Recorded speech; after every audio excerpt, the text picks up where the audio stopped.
तो welcome to our new series. तो entrance series नाम से एक सीरीज़ में स्टार्ट कर रहा हूँ, क्योंकि आप में से बहुत लोगों का डाउट था कि जो पढ़ाना चाहते हैं एक्चुअली, जैसे आकाश, पीडब्ल्यू, एलन, बाईजूस, रेजोनेंसी, ऐसी जितनी भी कोचिंग है, उसमें जब आप पढ़ाने के लिए अप्लाई करते हैं तो एक एंट्रेंस टेस्ट होता है।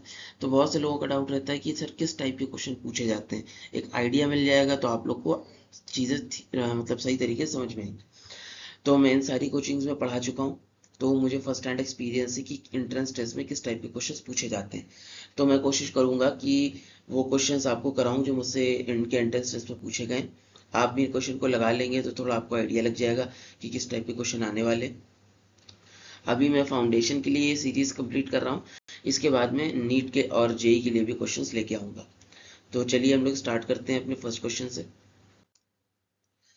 सबसे पहला question, two cells of same EMF E and internal resistance small r are connected in parallel with a resistance of capital R. To get maximum power in the external circuit, the value of capital R is. पहले से खुद से try करिए, फिर हम continue करेंगे।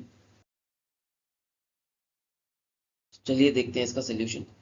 क्या लिखा हुआ है, दो सेल्स है। देखिए मैक्सिमम पावर तब ड्रॉ होती है जब एक्सटर्नल रेजिस्टेंस किसके बराबर हो जाता है, इंटरनल रेजिस्टेंस के बराबर।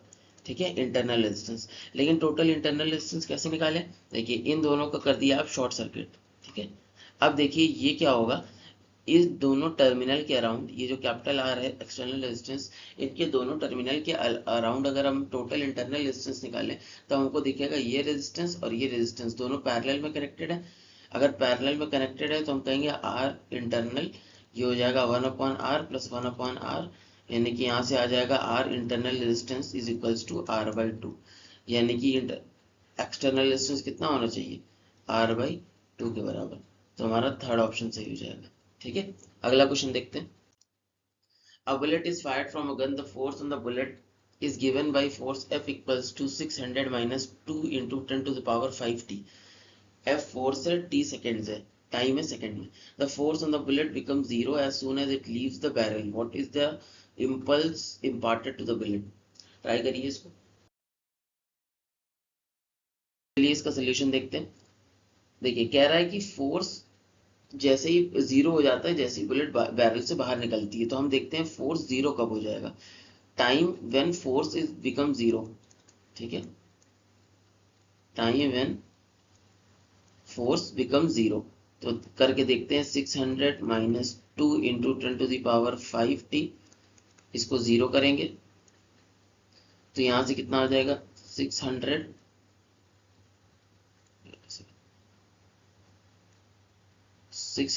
इक्वल्स टू 2 इंटू 10⁵ यहाँ से t आ जाएगा हमारे पास, t की वैल्यू आ जाएगी हमारे पास 3 इंटू 10⁻³ सेकेंड्स।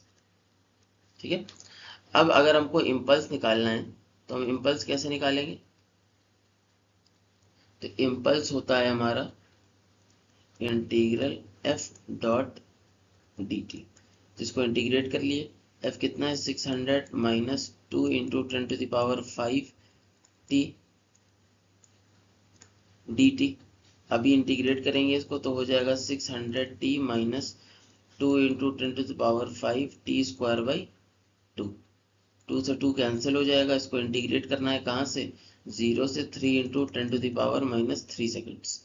ठीक है, जब आप इसको पूरा इंटीग्रेट कर लेंगे तो आपका जो आंसर निकल के आएगा, the answer will be 0.9 Newton second. तो कौन सा ऑप्शन मैच कर रहा है, फोर्थ वाला, 0.89 के अप्रॉक्स ना, तो हम ये वाले लगाएंगे 0.9 सेकेंड्स। इसके बाद हम लोग नेक्स्ट क्वेश्चन पे चलते हैं अपने। Question number 3. A force F acting on an object varies with distance x as shown here. The force is in Newton and x is in meter. The work done by the force in moving the object from x equal to 0 to x equal to 6 meters. खुद से try करिए पहले। Solution देखते हैं इसका। देखिए हमको कौन सा ग्राफ दे रखा है, फोर्स वर्सेस डिस्टेंस ग्राफ। ठीक है, F versus S graph, S का ग्राफ दे रखा है या X कह सकते हैं। ध्यान रखिए जो वर्क डन होता है वो होता है एरिया अंडर, ये वाला जो ग्राफ होता है एफ एस ग्राफ। ठीक है, यानी कि एफ एस ग्राफ को मतलब फोर्स वर्सेस डिस्टेंस या डिस्प्लेसमेंट कह सकते हैं। इसका जो ग्राफ होता है ये हमें वर्क डन देता है। तो ये क्वेश्चन बहुत ही आसान हो गया। हम अगर एरिया इसके अंडर का निकाल लें तो हमको वर्क डन मिल जाएगा। तो एरिया कितना है, ये हो जाएगा सम ऑफ पैरेलल साइड्स यानी कि 3 + 6 इंटू हाइट डिवाइडेड बाई 2। कितना आएगा ये आपका 9 इंटू 3/2 27/2 13.5 जूल्स।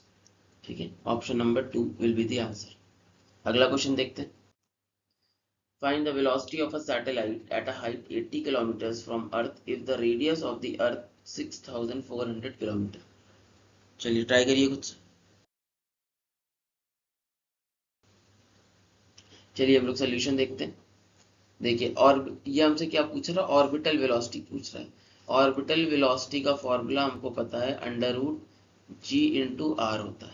ठीक है, अच्छा एक चीज और ध्यान रखिएगा, ये मत सोचिएगा कि हम फाउंडेशन के लिए दे रहे हैं तो हमसे सिर्फ 10 तक के या उससे छोटे क्लास का क्वेश्चन पूछेगा, नहीं। आप एज अ फैकल्टी जा रहे हैं तो थोड़ा सा 11th 12th को भी टच कर लेगा वो कभी कभी। ठीक है, क्वेश्चंस में। तो इस चीज को लेके बिल्कुल बेफिक्र रहिएगा कि बहुत ज्यादा भी नहीं जाएगा, लेकिन थोड़ा बहुत 11 12 को टच करेगा। ठीक है, तो इसकी वैल्यू को सॉल्व करते हैं। √g की वैल्यू हमें पता है 10 ले लेते हैं यहाँ पे। आर कितना लेंगे, अब देखिए आर रेडियस ऑफ अर्थ नहीं लेंगे, हम लेंगे 6400 प्लस कितना गया है 80। ठीक है, और इसको 10⁻³ से भी मल्टीप्लाई करेंगे मीटर में कन्वर्ट करने के लिए। जब हम इसको सॉल्व कर लेंगे पूरा तो हमारा जो आंसर निकल के आएगा it will be around 8 point something kilometre पर सेकेंड। ठीक है, तो हमारा option number 2 will be the right answer. Next question देखते हैं, ट्राई करिए कुछ। चलिए सोल्यूशन देखते हैं। Acceleration time graph for a particle starting from rest at t = 0। यानी कि ऐसा समझ लिया t = 0 से स्टार्ट कर रहा है, रेस्ट पे था, उसके बाद ये 4 सेकंड तक के चलता है और ये इसका एक्सेलरेशन टाइम ग्राफ दिया है। तो सबसे ज्यादा इसका वेलोसिटी कब होने वाली है। तो अब यहाँ पे बहुत से लोग कंफ्यूज हो जाते हैं, ये क्वेश्चन काफी कंफ्यूजिंग है, बहुत से लोग कंफ्यूज भी हो जाएंगे। देखिए, जब ये क्या करेगा, जब ये नेगेटिव की तरफ चल रहा है, नेगेटिव पॉजिटिव क्या होता है, ये जस्ट डायरेक्शन बताता है ना। और नेगेटिव का मतलब टुवर्ड्स लेफ्ट, पॉजिटिव का मतलब टुवर्ड्स राइट। ठीक है, अगर हम हॉरिजॉन्टल एक्सिस में माने तो अगर नेगेटिव एक्सेलरेशन लगना स्टार्ट हुआ है, इसका मतलब एक्सेलरेशन इस डायरेक्शन में, लेफ्ट डायरेक्शन में लगना स्टार्ट हुआ है। और 1 सेकंड से लेके 2 सेकंड तक के कंटिन्यूअसली लेफ्ट साइड पे एक्सेलरेशन लग रहा है ना। तो अगर जब तक एक्सेलरेशन लगता रहेगा तब तक के क्या होगा, ऑब्जेक्ट की वेलोसिटी बढ़ती रहेगी, भले ही ज्यादा एक्सेलरेशन लगे या कम एक्सेलरेशन लगे। देखिए, यहां से लेके यहां तक के एक्सेलरेशन बढ़ता जा रहा है। ठीक है, यानी कि यहाँ पे मान लेते हैं अगर 1 मीटर पर सेकंड स्क्वायर से एक्सेलरेट कर रहा था तो यहाँ 2 मीटर पर सेकंड स्क्वायर से एक्सेलरेट कर रहा होगा। ठीक है, अब कुछ लोग जो कंफ्यूज होंगे वो इसलिए होंगे, उनको ये लगेगा कि जब यहाँ पे आएगा ना, यहाँ इस वाले पोर्शन में 1 से लेकर 2 सेकंड में, इसमें डी एक्सेलरेट कर रहा है। गलत बात है, डी एक्सेलरेट नहीं कर रहा है, अभी भी एक्सेलरेट कर रहा है, पर उसका एक्सेलरेशन कम है। ठीक है, देखिए अगर यहाँ पे पहुंच गया तो वापस पे बना गया, यानी कि अब इसकी स्पीड वापस से 1 मीटर पर सेकंड स्क्वायर की स्पीड से बढ़ रही है। ठीक है, यहाँ पे आके इसका एक्सेलरेशन 0 हो गया, यानी कि 0 से 2 सेकंड तक के ये लगातार स्पीड इसकी बढ़ ही रही थी, कभी तेजी से बढ़ रही थी, कभी धीमे धीमे बढ़ रही थी, लेकिन कंटिन्यूअसली एक्सेलरेट कर रहा था। 0 पे जब ये आया तब इसका एक्सेलरेशन रुक गया। अब ये जितनी स्पीड से चल रहा होगा उतनी स्पीड से चलता रहेगा। ठीक है, उसके बाद जैसे ही 2 सेकंड से हम आगे बढ़ेंगे वैसे ही एक्सेलरेशन हमारा डायरेक्शन चेंज कर लेगा। अब ये एक्सेलरेशन टुवर्ड्स राइट लगना स्टार्ट हो जाएगा, यानी कि पहले जो ऑब्जेक्ट लेफ्ट की तरफ जा रहा था, अब उस पर जब एक्सेलरेशन राइट की तरफ लगेगा तो उसकी वजह से क्या होगा, उसकी स्पीड घटने लगेगी, क्योंकि अब वो राइट जाने की कोशिश करेगा लेकिन ऑब्जेक्ट तो लेफ्ट जा रहा है। तो 2 सेकंड से लेके 4 सेकंड तक, या फिर हम कह सकते हैं 2 सेकंड के बाद उसकी स्पीड घटने लगेगी, क्योंकि ऑब्जेक्ट जा रहा है लेफ्ट और उसका एक्सेलरेशन लगने लगा राइट साइड पे। तो मैक्सिमम स्पीड कब होगी उसकी, एट 2 सेकंड्स, क्योंकि 0 से 2 सेकंड तक की उसकी स्पीड लगातार बढ़ी है और 2 के बाद जाके उसकी स्पीड कम होना स्टार्ट करेगी। तो 2 सेकंड पे उसकी स्पीड क्या होगी, मैक्सिमम होगी। आई होप आपको समझ में आया होगा। डाउट होगा तो कमेंट सेक्शन में लिखिएगा। तो इस हम लोग ये आज की वीडियो में इतना ही करेंगे, बाकी क्वेश्चंस को हम लोग ऐसे ही नेक्स्ट वीडियोस में कवर करेंगे। तो आई होप आपको यहाँ तक के क्लियर हुआ होगा। बाकी के आगे की वीडियोस देखिए ताकि आपको और चीज़ें क्लियर हो जाए। Okay, meet you in the next video, bye.